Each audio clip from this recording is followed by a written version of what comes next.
Hai hai, ketemu lagi. Nah, kali ini videonya akan sedikit lebih serius dari video-video aku yang belakangan, karena video yang belakangan kan lebih soal fun, jalan-jalan, makan, ya kan?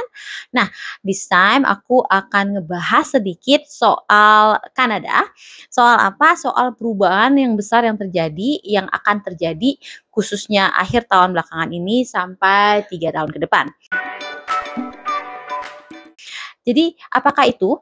Jadi, yang aku akan bahas adalah mengenai visa student, perubahan besar visa student yang akan ada di Kanada.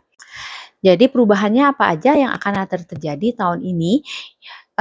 Kalian mungkin udah banyak tahu juga dari beberapa channel YouTube, banyak orang yang udah mulai bikin, apalagi waktu Minister of Immigration Kanada, Mark Miller, mengumumkan secara live, semua orang sudah bikin video.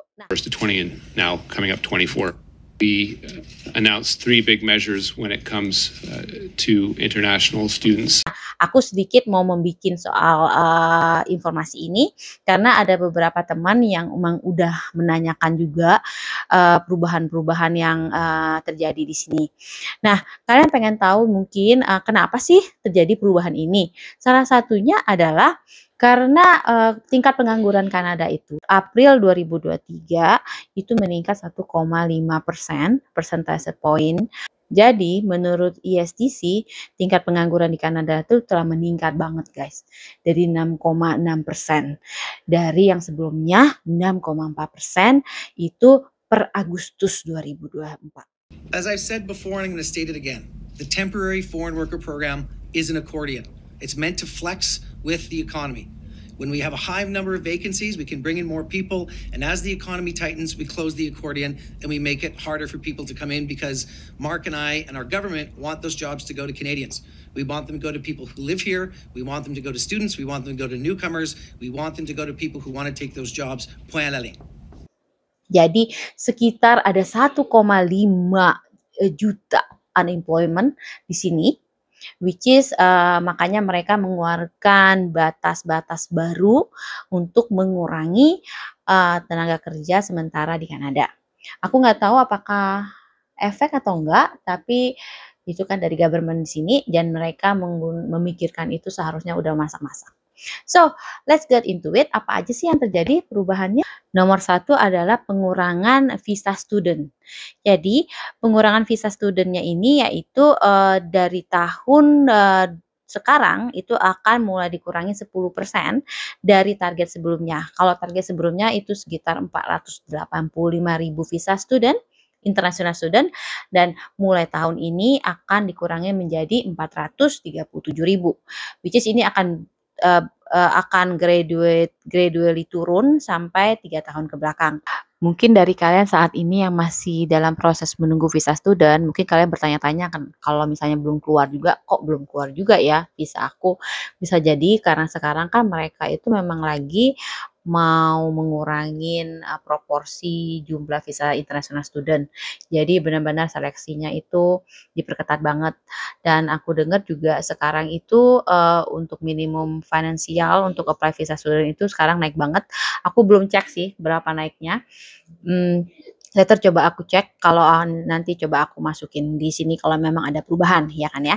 Nah, dan itu adalah poin pertama. Jadi mungkin kalian jadi udah aware dan kalian sekarang yang memang masih dalam mau rencana untuk ke sini, kalian udah ada gambaran udah ada gambaran sedikit lah.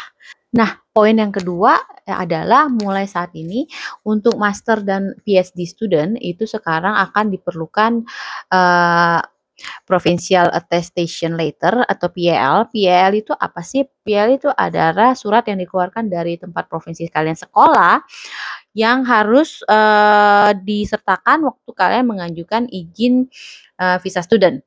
Jadi dari CPL yang akan melihat apakah kalian memiliki tempat yang benar-benar sekolah gitu loh. Kenapa? Karena ini untuk mencegah, bisa dibilang mencegah ya, karena banyaknya dulu visa studentnya itu ternyata kelihatannya visa bener sekolah nih diterima. dan apply visa student kan. Tapi ternyata waktu dicek ke sekolahnya atau ke kampus, mahasiswa tersebut nggak ada. Jadi kayak bohongan. Jadi kayak bodong. Jadi visa studentnya itu bodong. Jadi sekolahnya itu nggak ada gitu loh. Jadi kenapa sekarang ini dikeluarkan measurement ini karena untuk membatasi atau untuk mencegah adanya mahasiswa-mahasiswa yang nakal gitu. PL ini udah mulai banyak diterapkan di beberapa universitas di sini, khususnya di Ontario yang aku cek. Jadi karena banyaknya case belakangan, jadi mereka beberapa universitas sekarang udah harus mengeluarkan PL gitu. Nah, sekarang poin yang ketiga. Poin yang ketiga ini adalah perubahan kelayakan bagaimana cara mendapatkan PGWP atau Postgraduate Work Permit. Nah, karena kalau tahun lalu, bukan tahun lalu, karena tahun-tahun sebelumnya untuk mendapatkan PGWP itu hanya ditentukan berapa lama kalian sekolahnya, itu ditentukan berapa lama kalian mendapatkan visa kerjanya. Let's say, kalau kalian sekolahnya itu program 1 tahun, undergraduate 1 tahun, dan kalian akan mendapatkan work permit 1 tahun. Kalau kalian sekolah program 2 tahun, kalian akan mendapatkan visa kerja selama 3 tahun. Nah, mulai sekarang, belum berjalan sekarang, tapi akan berlaku sekitar bulan November. Kita akan lihat apakah nanti akan benar diterapkan atau akan lebih maju atau akan diundurkan, aku nggak tahu. Perubahannya adalah kalau kalian misalnya mendapatkan visa kerja, kalian itu harus mempunyai minimum CLB. Kalian tahu CLB ya, tolak ukur bahasa. Itu minimum 5. Sedangkan kalau untuk college, untuk universitas dan PhD, itu CLB-nya adalah minimumnya 7. Jadi naik dari yang sebelumnya. Jadi menurut aku selama 3 tahun ini visa international student akan benar-benar menurun dengan adanya aturan-aturan yang diperketat. Nah, sekarang nomor 4. Nomor 4 ini juga penting karena mengenai apa? Kalau kalian ke sini mau sekolah dan kalian mau membawa keluarga. Karena rata-rata yang bertanya ke aku itu biasanya hubungannya ada soal spouse atau istri atau suami, ya kan? Jadi apa sih perubahannya? Perubahannya yaitu di underline karena ini menurut aku sangat penting. Kalau sekarang spouse atau pasangan itu tidak bisa segampang itu otomatis mendapatkan open work permit. Kalau misalnya suami atau pasangan istri kalian yang sekolah di sini hanya mengambil program 1 tahun atau 2 tahun. Jadi, yang harus kalian ambil adalah program S2 atau program PhD. Yes, itu benar. Jadi, kalau misalnya kalian sekarang udah mau sekolah ke sini, masih dalam proses, tapi kalian ternyata prosesnya itu ambil sekolahnya bukan S2 atau PhD, spouse kalian udah pasti nggak bisa kerja di sini. So agak sad sih ya, apalagi misalnya kalau ke sini kan planningnya salah satu sekolah, salah satu kerja, anak-anak bisa sekolah gratis ya kan. Tapi kalau kayak gini berarti kalian harus lebih punya finansial yang lebih kuat karena pasangan kalian nggak bisa kerja sama sekali di sini gitu. Dan aku nggak tahu apakah akan berubah lagi, cuman yang ini adalah yang pasti untuk 3 tahun ke depan, gitu guys. Yang kelima, ini sebenarnya udah berjalan sih, karena ini kan udah fall. Jadi sekarang itu untuk international student, berapa jam sih total kalian bisa bekerja di sini? Kalau kalian sudah di sini ya. Jadi sekarang itu ditingkatkan, kalau dulu itu 20 jam, sekarang itu menaik jadi 24 jam per minggu. So far sih itu ya untuk perubahan-perubahan yang akan terjadi dan sudah terjadi. Aku tahu sih banyak yang bilang sekarang Kanada udah nggak gampang banget, dan secara pribadi pun aku ngerasa Kanada ini benar-benar mau mengurangi newcomers dan mengurangi student visa, international student di sini. Mungkin yang seperti tadi aku bilang, karena mereka lihat peningkatan pengangguran di sini lumayan signifikan naik, dan mungkin dengan adanya begini berharap tingkat pengangguran menurun, karena kalau misalnya secara pikir banyak orang mahasiswa baru datang, sedangkan job yang ada itu masih begitu aja, sedangkan orang-orang datang terus, ya kan? Jadi orang-orang yang penganggurannya makin lama makin meningkat, ya kan? Dan sebagai contoh aja kenapa aku bisa bilang begini, banyak kan dulu, mungkin kalian juga udah tahu kalau dulu aku nguber ya kan. Dulu Uber itu di sini itu bisa dibilang hal yang paling gampang untuk mencari uang. Kalian nggak perlu interview, kalian nggak perlu ada experience kerja, ya kan? Yang penting kalian ada niat untuk mencari order. Dan kalau bahkan Uber pun bisa walk kan, bisa. Jadi kalian gampang gitu loh. Sedangkan sekarang Uber itu kalau aku lihat, kalau aku pernah bikin Instastory, pernah nunjukin banyak banget sekarang Uber driver di mana-mana. Mereka itu nggak dapet orderan. Aku aja sebagai pribadi yang dulunya Uber food driver, aku udah nggak jalanin lagi. Kenapa?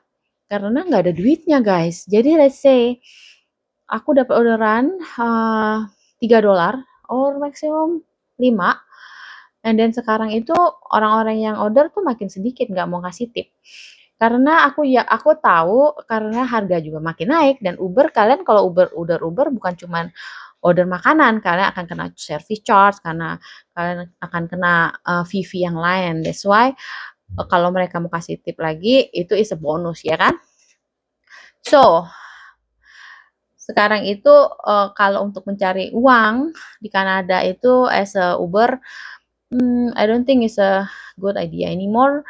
Oke, ada satu lagi contoh, my colleague friend, itu dia juga sebelumnya kerja Uber sama kayak aku, and then dia sekarang kerja di tempat aku. Dia bilang, aku tanya kenapa kamu nggak Uber lagi, dia bilang karena nggak ada duitnya juga. Let's say dia mulai kerja jam 5 sore, dia turn on, nyalain tuh Ubernya, sampai jam 1 malam, 1 subuh, dia cuma dapat 50 maksimum ya, dia cuma dapat 50 US kok US, dia cuma dapat 50 Canadian dollar, which is berapa jam kerja and then cuma dapat 50, which is doesn't make sense ya kan, apalagi kalau misalnya lagi winter gitu-gitu. Jadi dia bilang dia berasa nggak ada duitnya, that's why dia mencari kerjaan, dan dia dapat pekerjaan pada aku. That's it.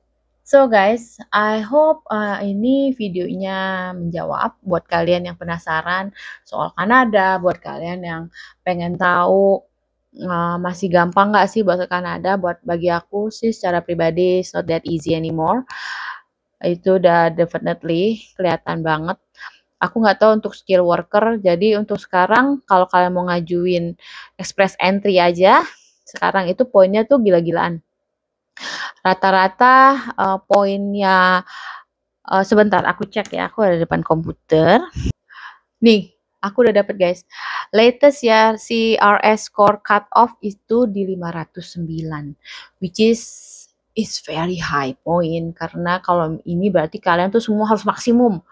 Umurnya maksimum, yang paling produktif banget, and then biasanya masih single, and then CLB poinnya paling tinggi, and then degree kalian udah bagus, banyak banget deh, kalian harus maksimum banget, which is susah kan, apalagi kalau misalnya mungkin kalian udah lulus sekolah, and then sekolahnya kerjanya cuman yang bukan yang level sampai bagus mana, atau cuman masih S1 doang gitu-gitu.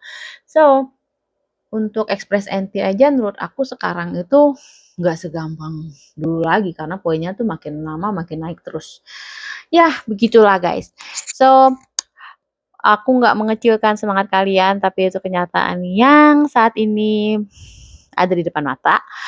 So, aku harap semoga kalian yang sekarang masih dalam proses visa student dan rencana membawa keluarga, dan kalian nggak mau sekolah S2 karena aku tahu international student S2 itu mahal sekali, mungkin kalian bisa pikirkan lagi bagaimana caranya.